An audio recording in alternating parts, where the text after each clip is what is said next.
Olá, gente amiga de todo o Brasil, Dimas Mendes quem fala. É um prazer, uma alegria muito grande poder estar com todos vocês em mais esta oportunidade. E hoje, em nossa Dica do Direito, eu quero falar de um dos temas que está dentro da teoria geral do processo. Eu quero falar sobre a capacidade postulatória.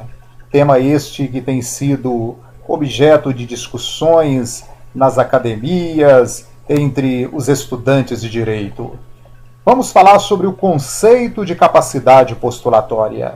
O que é a capacidade postulatória? Pois bem, meus amigos, a capacidade postulatória é exatamente a capacidade conferida por lei para se praticar um ato em juízo. É o atributo de que eu, você, de que nós precisamos para poder pleitear uma causa ao juiz, pleitear uma intenção, um anseio, um direito nosso em juízo. E quem é que tem a capacidade postulatória, meus amigos?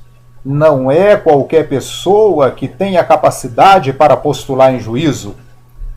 A Constituição Federal reserva, em regra, e quando eu digo em regra em direito, eu estou dizendo que há exceções. Então, em regra, a capacidade para postular uma ação em juízo, ela é dos advogados. E este advogado ele tem que estar devidamente inscrito na Ordem dos Advogados do Brasil. Então, em regra, somente os advogados podem postular uma ação em juízo.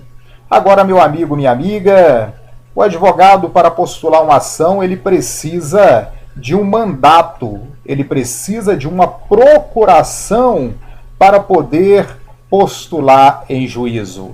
Então, você precisa entrar em juízo, você precisa apresentar e entrar com alguma ação em juízo, você contrata um advogado e você passa uma procuração para este advogado contratado, dando a ele poderes para poder representá-lo em juízo.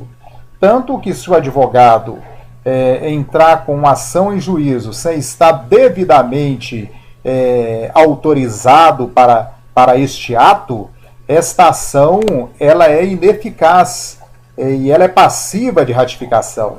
Da mesma forma, se o cidadão, se a cidadã, não sendo advogado, mesmo que ele seja bacharel em direito, mas se não está devidamente inscrito na Ordem dos Advogados do Brasil, elabora e assina uma petição inicial, esta petição, este ato, ele não chega a ser nem ineficaz, mas ele é inexistente. É como se nunca tivesse existido.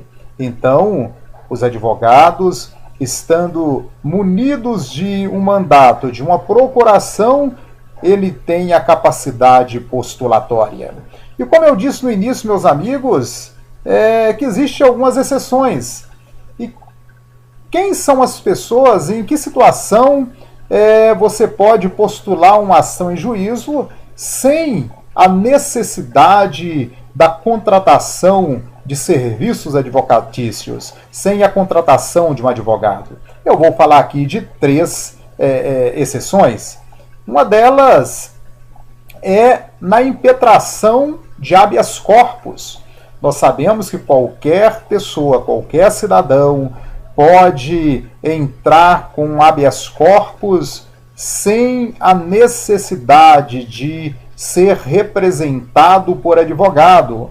Então, na impetração de habeas corpus, você não precisa de um advogado para representá-lo. Então, esta é uma das hipóteses em que você pode postular uma ação sem a necessidade de ter um advogado para representá-lo. Uma segunda hipótese é nos juizados especiais. Você pode entrar com uma ação nos juizados especiais e você é resguardado pela Lei 9.099, né? Você pode postular uma ação no juizado especial sem a necessidade de ter um advogado para te representar. Desde que, aí existe uma ressalva, desde que esta ação, em se tratando de pecúnia, esta ação ela não pode exceder a 20 salários mínimos. Então, se você tem uma ação e você vai entrar nos juizados especiais e esta ação ela excede aos 20 salários mínimos, obrigatoriamente você tem que contratar um advogado. Se esta ação, porém, não chega a 20 salários mínimos, ou seja até 20 salários mínimos, você não precisa de ter um advogado para representá-lo. Você mesmo pode impetrar esta ação. Você mesmo pode postular esta ação. Uma outra hipótese, meus amigos, é nas varas trabalhistas. Para você entrar com a ação trabalhista, você não precisa de um advogado para poder te representar. Você pode entrar com ação trabalhista sem a necessidade, sem ter que contratar um advogado para poder representá-lo na ação trabalhista.